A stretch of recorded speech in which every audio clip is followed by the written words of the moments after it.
Jackie, sorry. I want to add, Jackie and I, another thing, when we sat down, we both knew we weren't going to agree. Sure. And both knew that going in.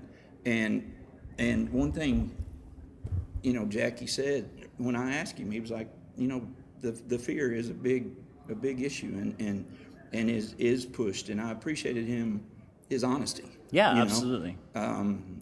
He is a very honest man. I mean, I disagree with a lot of things he does, but he's a very honest man. And, when he said that, I guess one of my questions is, we hear on our side, we hear from Roundups all the time that they are educational. How does your side, for lack of a better term, how do they balance being an educational event that's really based on that fear?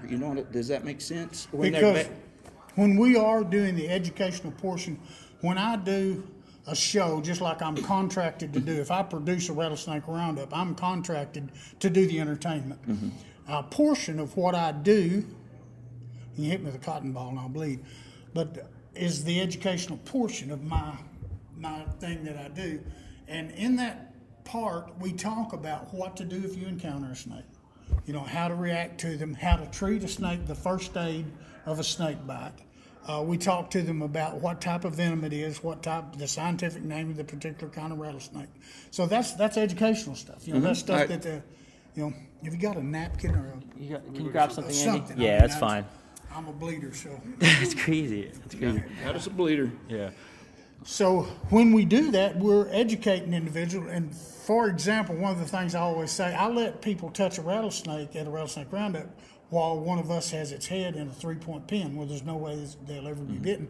But I always, several times, reiterate, you kids don't ever catch a snake, don't touch a snake, don't throw rocks at them, just leave them alone. If you encounter a snake, go get an adult and tell them about it, and they can go see, because you don't know if it's venomous or if it isn't. Right. And so those are all things that, in my mind, are educational. Those are things that can be productive to those people out there. They may not come to one of these, but they come to mine, and they come to mine to see me get in a sleeping bag head first, to see me hold rattlesnakes in my mouth and do stuff like that, because that's the thrill show part of it, and I do both. What do you think from somebody on my side, what is it that they see in that? I mean, what do they, the entertainment, is it a fear? Not certainly a fear that they may see me be bit. Yeah, and part of what they're there to see was somebody going to get bit this weekend. And doing what we do, for example, in 46 years, I've been bit 12 times. So it's obvious occasionally we wind up being bitten. Mm-hmm. So, yeah, and some of those people are there just like when they go to a car race and they have a crash. Mm-hmm. I mean, there's a weird attraction to that big mass that you see. Morbidity. There's a weird, we go to a NASCAR race for a wreck. We show pictures of rattlesnake bites and our shows. Mm-hmm. I've got photographs of that are very graphic, because it looks pretty rough. And we show that, and certainly that does manifest the fear that we're making reference to. That those people, I don't want to be bit, but one of them son of bitches. Yeah. If I do, it'll make me look like that. Right. So yeah, we milk that. Sure. And that gets them probably back the next year or I have people that'll be standing front row down by the pit, peering through the glass that I've seen 30 years in a row. So, and I'm doing virtually the same thing time after time, and they're still intrigued. Their mouths hitting their chest, and their eyes are wide open, and they're just fascinated by that same thing. Well, let me ask you something, Jackie. As an animal lover, you obviously know these animals more than the average person. You've been around them, like a gazillion years now. Does it bother you in any way as an animal lover what the ultimate fate of these animals is? Sure. I hate killing animals. I used to deer hunt when I was young. I don't deer hunt anymore because I don't like killing deer. I don't dove hunt, I did all that when I was young. I was raised in the country, and you're handed a gun when you're 9 years old, thereabouts, and, you go rabbit hunting and squirrel hunting and you do those things. Even back then, although I couldn't admit that because I felt it would have been being weak in front of my father, that I really didn't like killing those animals. But later, when it was my call, then I chose not to kill those animals. I do have to kill snakes sometimes because I do part of what I do for profit, And that's part of how the profits manifested is through me killing snakes and selling the meat and tanning the hide and making products out of their heads and their tails. So, for that reason, yeah, I do butcher snakes. I hate having to kill them. I detest having to do it. But, if Old Yeller would have been my dog and I'd had to shot him, it would have hurt like hell. But if it's the right thing to do, I'd have shot him. So you are not an opponent to keeping the animals alive in the end. I mean, it's not just a mentality of just kill. No. I mean, I certainly don't want to eradicate snakes. I mean, it would kill my hobby. And I've never done this for a living. I've had a primary living throughout the time that I did this as my hobby. It's always been a sideline. It's always been a hobby. It's always been a sport for me. So I've never made a living doing it. But throughout that entire time, I've never advocated, go kill all of them or anything, because that would kill my hobby, One of the arguments I make from my side of the fence when individuals come at me, well, you're going to kill out all the snakes. If you'll look at the geographical map of Texas, there's thousands of miles of territory that's those snakes' habitat that's never hunted. And in those areas, these snakes are just as much there as they were ever there. I mean, we hunt in such small portions of Texas that, in those areas, we have cut the population down. That's obvious. I mean, don't take a rocket science to figure that out. But in those areas where we have not hunted, those snakes there's many of them there as there was. Are there really a lot of areas there are that because I'm hearing, I don't know if it's true. Thousands of square miles. Right. Thousands of square miles. Because there's so many big ranches and oil leases and various things that you do not have access to. You couldn't hunt them if you wanted to. We'll be going to Freer in a couple of weeks, and Freer is one of our bigger shows. We'll have a lot of snakes brought in down there. And down there, and the biggest snakes that I'll get throughout the year will be turned in down at Freer. We'll get several westerns that will be over 6 feet long. But down there, they got so many areas, big open territory down there, flatland, most of the trees shin oak high, And on those oil leases down there, there's a few of them you can get on, but the majority of those you can't get on them. So there's still hundreds of square miles just in the Freer area that's never hunted. So do you think roundups ultimately negatively impact populations as a whole, or is it just kind of... In specific areas, I do. Yeah. But not as a whole, no. I don't think it does. We did New Mexico show for, I don't know how many years. I know over 10. And every year, there were some herp guys came over there and measured every snake, sexed the snake, take quite a bit of data from all the snakes we had turned in.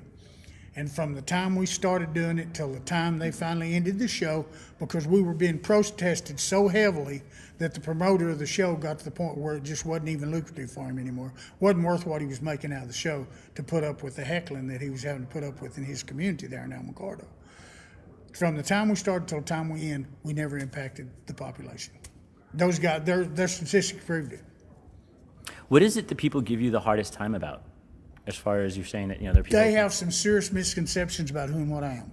They think that I like killing snakes, that I'm an animal hater, that I mistreat snakes, that I'm cruel to them. Are there people out there who come to Rattlesnake Roundups and keep snakes in a box without water for weeks at a time? Yeah, but you know what? I don't. Never have. There are people who do that. I can't control those people no more than I can control what y'all do, or y'all can control what I do. But myself, I never mistreat an animal. I have a museum in my hometown, and I have animals in my museum, and they're watered and they're fed and they're taken care of, just like my dogs are. My dogs are warm-blooded. They're quite a different animal than my snakes. But all of them are animals, and I love them, and I care about them, and I take care of them. But some of the people perceive me, and understand that. Some of these people perceive me as being the devil. I get death threats on the internet. I wish somebody would shoot you in the face with a shotgun. I wish a big Atrox would bite you in the neck. Let me ask you this, Jackie. Maybe playing devil's advocate. I think you're kind of seen as the face of roundups. Okay, everybody. There was ladies in there having their picture made with you, and you made the statement that you can't control them, and I understand that. But are you sure you can? Don't you think a voice like yours on something that you disagree with could have an impact on how those. You and I discussed that the last time we visited, and I think you may be right. I can't control that hunter out there that's not going to pay me any mind. Mm-hmm. But as far as media goes, and as far as like the social media and stuff like that, I think probably my opinion might carry some weight. And I know for you and for anybody else listening, I'm willing to accept the fact that I may be doing it wrong. I may have done the wrong thing. I am in the process of changing some things. I know that the guy we spoke with earlier that's from up north, Pennsylvania. Bill.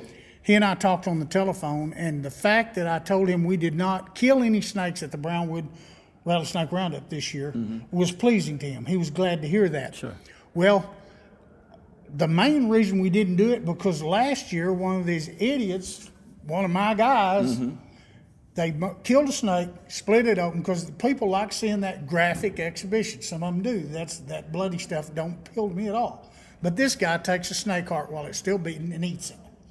Well, they got a big picture of it and put it in the paper. Well, that's not good press. You know, I don't want people thinking I eat rattlesnake hearts. I don't eat rattlesnake hearts. Wait, so if this is one of your guys, though, did you, like, straighten that out and be like... Yeah, we didn't kill snakes next year. Right, okay. Fair. He didn't get that opportunity. Right, fair enough. And primarily we did it because that was real bad press. Sure. But if you do the right thing for the wrong reasons, you're still doing the right thing. Right. And as far as I'm concerned, snakes are going to continue to be slaughtered for their meat, for their skins, and for the products you can make out of the snakes. That's probably not going to change dramatically. But can we do it in such a way where it's not a spectacle? I would hope so. Because I'd prefer we did. I was going to say, would you be willing to take up that banner and say, hey, this is something that we can do differently that works better? And one of the reasons I came over here, I was hoping that some of y'all would be willing to enter a dialogue with me and allow me to put it on my network that I am willing to take up that banner.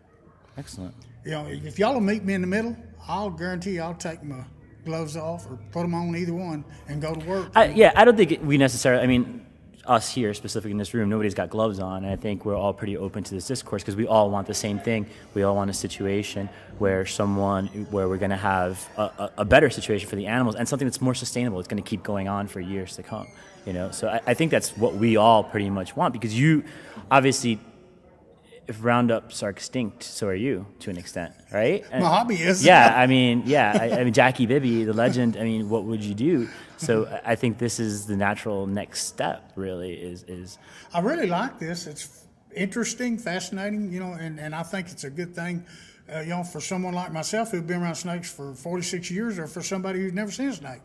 You know, you'd indicated earlier you'd never even seen a snake before. Not one. So it's interesting, I think, from every perspective to get the opportunity to come here and be educated. This is more educational than what I do. A lot of what I do is thrill-seeking stuff. It's adrenaline-producing stuff. People come to see it because, you know, I put snakes in my mouth. I get in sleeping bags head first. You know, I get in sleeping bag with 150 snakes. I got in the bathtub with 195 snakes. That's thrill-seeking stuff, you know. But it's kind of how it manifested itself for me. It became a vehicle for me a number of years ago. And I kind of wrote it for all it was worth. And so I have an agenda, but my agenda still is that I'm an animal lover. So I never, ever want to see animals mistreated. To kill them, I don't know how to do it much more ethically than how I do it, you know, because sometimes we do have to kill them. But as far as having people mistreat them, I don't advocate that at all. I never will. I wanted to ask you, and we touched briefly on this. You know, when I brought up the point about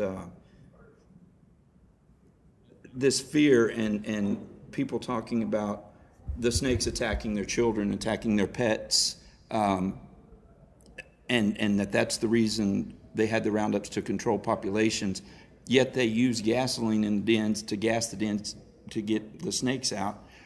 If the real reason for roundups is population control, the only time snakes are out is during warm weather. If they need population control, there should be enough snakes out during warm weather and they're attacking everybody. They should be able to just catch those snakes and have plenty for a roundup.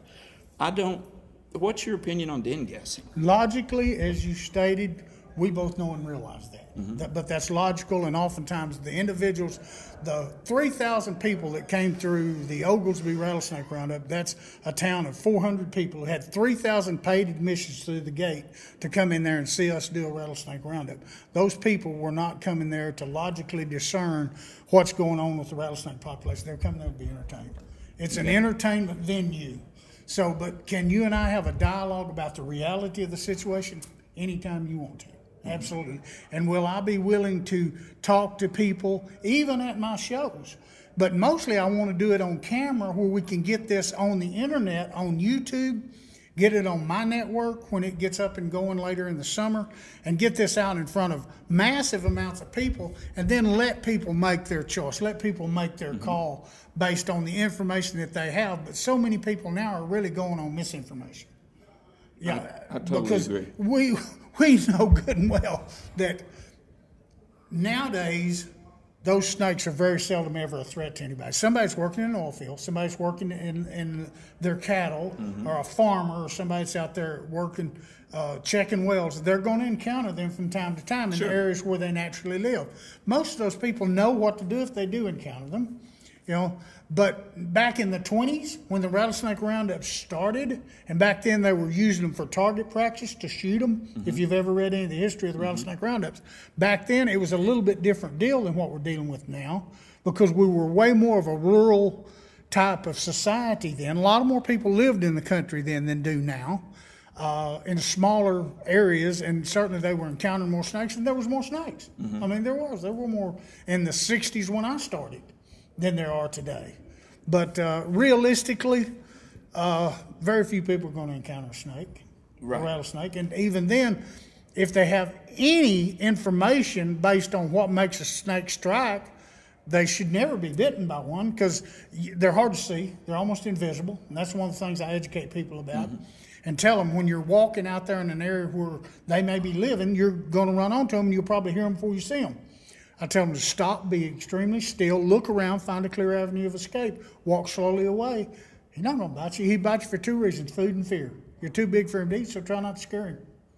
They won't ever bite you. Let me ask you something. Kelley brought up a good point. As an animal lover, I'm assuming you obviously care about the environment to an extent, right, where these animals live. It's all tied in together. One of the biggest points of contention for anti-Roundup people, I think, is the use of gassing. Where do you stand on that? I went to several meetings with Parks and Wildlife, and they were going to outlaw it. They did outlaw it in Oklahoma, and they were going to outlaw it in Texas. Actually, we need to have it outlawed in Texas, because we can't sell venom anymore in Texas that's been extracted here because of the fear of it being a snake that has been subjected to gasoline. And sorry to overtalk you, but you had told me also you had bought some snakes off some people, and they're dead in 2 or 3 days from being gassed. Yeah, of course. Yeah, if they get a lot of gas, their jaws will swell up and they'll die within a week, 10 days. Wow. And those are snakes that you had personally purchased. I would think that'd be counterproductive, though, to what you guys want to do as far even as keeping the spectacle alive. Is there something better? I mean, why is gassing still such a common method? But I used to. Okay. I used gas because I was taught to use gas by hunters that came along before myself, and they taught me to go put the tube in there, pump it up with a garden sprayer, and spray the gas in and run the snakes out. Did that probably for 20 years, maybe 25. Right. But when I quit using gas is when some of the controversy came up, and they started talking about it, and I realized it was not necessary. But now, I quit because I thought it was the right thing to do. But some of the people I run around with, even some of the people I still go hunting with, still use gas, because I don't tell them what they can do. I can't dictate their behavior. Why I have a hard enough time controlling mine. Yeah, but buddy, if it's something that you know is an issue, I know you well enough to know you're going to say what's on your mind, and being the face of the Roundups, to me, Jackie Bibby would be able to say, you know what, guys, gassing these dens is not a good idea. I was able to take a stand at one of the meetings in Fort Worth when Leroy and Higginbotham? Yeah, Leroy Higginbotham and the Venom Gypsy, Ken Darnell, and one other guy. I've got his card, and I didn't know him. I met him there. All three of those guys were pretty pissed off at me because I said I was okay with Mount Loin gas. I was okay, and still am. But I said that in an open forum at one of those meetings, and those guys got aggravated at me and tried to tell me, well, we ain't going to be able to catch no snakes no more. I said, yeah, you can. Why do catch them laying out. Why do they fight so hard for the gas? Makes it easier. They're lazy. Okay. I'm one-legged, old, and bald-headed, and I can still out snake hunt them every day of the week, twice on Sunday. Good for you. Good for you. Yeah, seriously, because, I mean, I would imagine you guys spend enough time out there, you would know the animals and the sites, and it shouldn't be that difficult to extract them. Catch them laying out. You got to go to the den more times. Right. Yeah, as opposed to going once and getting most of what's there. You go to the den 2 or 3 different times on the right days, based on the temperature and the sunlight, the time of year that it is, and you pick them up. I mean, pick them up without having to gas them. Makes and they're sense. healthy and in good shape. Yeah, because I would imagine your bottom They're line gets hardy affected. animals. I mean, they'll live a long time. It's hard to get them to eat now, but a rattlesnake will live 1 to 2 years without eating. There was a study done with snakes that I provided at the University of North Carolina, and I have that paper, and that guy said he had snakes live 2 years without eating. Wow. So it was a shocker to me. That's been a number of years ago. That's crazy. Well, we did the study twice, 2 different batches of snakes. Huh. So. Well, Texas Parks and Wildlife, I know, brought up the den gassing issue, and it was specifically in Sweetwater is where the obviously the primary negative reaction that Texas Parks and Wildlife received, from the public, and that's what I don't understand. It just comes down to a situation of simply being lazy over something like gassing that's truly having an effect on these animals and their ability to extract venom from them. Mm-hmm. Who's got the power to tell that's convincing Texas Parks and Wildlife to table this idea of not gassing? Does that make sense? I mean, that Sweetwater's got a pretty strong political faction there. Now, Sweetwater probably hates me more than some of your people on the side of the fence do. Sweetwater don't like me. Why's Sweetwater barred me from their show one year, and luckily Riley Sawyer's daughter come in and cut for me and got me in because Sweetwater wasn't even going to let me in the show because I mistreated Riley Sawyer on Rattlesnake Republic, which is a television show. It's entertainment, people, but they decided that I was being mean to Riley and Riley was not up there. Riley's big enough to take care of himself, ain't he? But they barred me from coming into their show, but they say that what I do is so different from what they do because they profess to be the big educators. Now, they're the ones that say they're doing the educational stuff and that what I'm doing is daredevil stuff, and they don't do daredevil stuff. We do a balloon pop where we show how far a rattlesnake can strike and have him pop a balloon, but we hold the balloon in their mouth and let him pop it out of our mouth. They do it on the end of a pinner. So that's the difference in, we do the thrill-seeking stuff. They do more educational stuff. So I can't advocate for you very strongly in Sweetwater, Texas, and they're the most powerful group probably of any of these 6 or 7 rattlesnake roundups that are left. In Freer people like me. I've been doing that show for a number of years. I could probably carry some weight down there and talk to a lot of people. We'll have over 10,000 people come through down there. I'll be down there the 24th and 25th of this month. And I'm willing to begin to go ahead and put this message out there. I'll take my stand, and like you said, you can like me or not like me, but you can't hardly shut me up. I'm just too loud. Well, that's I'm just hard to shut up. And my whole point is, I just think, you being Sweetwater, no Sweetwater really doesn't matter. With your show and that kind of stuff and being the face of the Roundup, I just think people would listen to you. And from my side, I would hope that the issues that we do have common ground on, you would be willing to kind of take the reins and I would. to your side, and say, look, this is Barry Allen is in there right now, and he's at every one of these things and been involved in really more your side of the fence than mine for a number of years. And he was a fang finder. He was one of the original rattlesnake catching groups, back when the Venomaires and some of those clubs were around. That's when I started. But Barry and I have got along for years. He's been on our television show, but Barry does recognize that's an acting job. Right. On Rattlesnake Republic, it's a reality show, we do stuff based on reality, but it's an acting job. It's entertainment, you Scripted, know. I'm an actor. I mean, I am. You know, I can cry on cue out of either eye. You know, whatever you need, because I've been doing that for a long time. I like doing that, but I still do this other stuff, and sometimes what I'm doing is not an acting job, it's an entertainment job, you know, because still, even if I'm there producing a show, it's basically entertainment for that family to come out there and buy snow cones and cotton candy and get their picture taken and watch the rattlesnake stuff and watch me do the stunts and watch some of my guys do the stunts.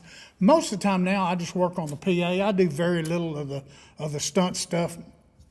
You know, I'm 64 years old and got a bad leg and I'm bald-headed. You know, I can't do what I used to could. If I had long hair like Fabio, I'd be cuter and these good-looking girls would talk to me more. Well, there you go. As it stands, maybe if you I'm still full of enough BS, I can still talk a few of them into it. Maybe if you hadn't hung the damn snakes out of your mouth, you wouldn't have a bad leg. You ever thought about that, buddy? Damn. That's a distinct possibility. You said a while ago it doesn't take a rocket scientist. To me, that would kind of go along with this. Yeah, it kind of would, wouldn't it? Yeah. Absolutely. But I think that's the thing. You know, we talk about the your side, our side stuff, and I just think a guy like you could do a lot. Are we going to agree on everything? Nah. Nope. If we agreed on everything, we talked about this at lunch. One of us wouldn't be necessary. You know. Yeah. But you know, the things where we have common ground, I think you may have a lot more pull than you even. You know, you're pretty full of yourself, just like me, but I think you may even have a lot more pull than you realize with these people. And, you know, some of these things like gassing and that really are issues that people should think about. So let's just say, to wrap this up, going forward, you would totally be willing to work towards ending what we traditionally know as roundups and moving more towards a purely more educational venue. I mean... Not exactly. Okay. Don't paraphrase me. I'm going to paraphrase. Tell me what that says different. I'm willing to continue to do the roundups I've been doing. Oglesby, Brownwood, Big Spring, Freer, Graham, and we're going to do Waco this year, which is the first time we've ever done Waco. I'm willing to do them pretty much like I've always done them. I've already made some changes. I would like to never see another snake butchered in public. That's a stand that I would like to take, because I think it's really not anything that entertaining. I think it's kind of gross. I think it's kind of something that shouldn't even be a part of the attraction. I'm willing to take that stand. I'm willing to take a stand against the gassing. I just assume they didn't ever gas again, that they outlawed it. Won't stop it. Might slow it down. You know, locks only slow down honest people. But I'd like to take that stand. And primarily, I would like to have your side and my side be able to interact in such a way that where we do have common ground, I don't have to look at pictures of me with my mouth sewed shut on the internet and saying, Jackie Bibby, you're an idiot. You know what? The person who wrote that's never met me. So, you know, they're hard-pressed to know if I'm an idiot or not. And I've never sewed a snake's mouth shut in my life. I've sutured them shut with staples and clipped them back out when I got done, because I do that to train dogs. You know, I do that. And I'm not going to quit doing that. And y'all may not like it, but that's something that I do. I think that the dog learning how to not go around the snakes is more important than hurting the snake's mouth for a few minutes. So that's just where I stand on that. I'm not willing to dramatically change the format I use at the Rattlesnake Roundups, but I am willing to, at all those Rattlesnake Roundups, begin to take a stand on some of the things y'all are passionate about. I'm also willing to say I am currently involved with and even friends with, because I perceive him to be a friend from just the meetings we've had. Sure. I think you and I can get along just Absolutely. fine. Absolutely. With these individuals who feel differently about this than we do. Right. I'm willing to be open about that and do that. Now, that may start something that later on down the line may shift it somewhat. Sure. But there's areas that I'm already willing to take a stand against that I think is part of the issues y'all are passionate about. Yes. Well, yeah, I guess I can speak for Kelley in that sense, and I say we really appreciate you taking the time out to have the dialogue with us. It's very important, because I think it's good to show people that you're not all the devil, per se. You know, and I mean, it was honestly, like, I would not have pegged you as a snake lover, given what you do, but you've changed my mind, because you've convinced me, you know, you are passionate about the animals and everybody else, and that's nice. That's a really good insight. So I think this has been a huge positive movement. I think it's a tremendous first step for sure going forward, and I would love to continue these dialogues, you know, maybe in these venues going forward, and see what we can all achieve together, because I think we all pretty much, although we do disagree on some of the nuances of it, I think we do generally want the same thing. Right? I would certainly be available to you. I've given you my card. You have my phone number. You're welcome to call me anytime. I'd be glad to come if you need me sometime to come and appear on your show. I would love you that. know, to work together toward a common goal. I'll be glad to make arrangements to come do that. Just give me some time to get enough women to keep you happy. Absolutely, yeah. Because I do like to flirt, you know. Well, I'll admit it. Good stuff. I really appreciate you taking the time out to talk to us here today, Mr. Bibby, and I appreciate what you had to say for sure. And I look forward to being able to, you know, continue this conversation at some point, and maybe we can both move forward to the same common ground at some point. You know, we might not see eye to eye all the way through, but I think if we're both moving to the same direction, it's a plus, right? I would think so. It would be for me. Yeah. Cool. Thank you very much. Appreciate the Thank you, sir. opportunity. Pleasure. Yeah. That's part of why I was willing to come down here. Absolutely. And this is just more than I had anticipated. Cool. I mean, I perceive it as being a big win for me. I do too, Jackie. I do too. And we're not all assholes. We're not. Boy, I am. I got you covered. But I'm fun. Yeah, we got one over here. But Awesome. I'm a fun asshole.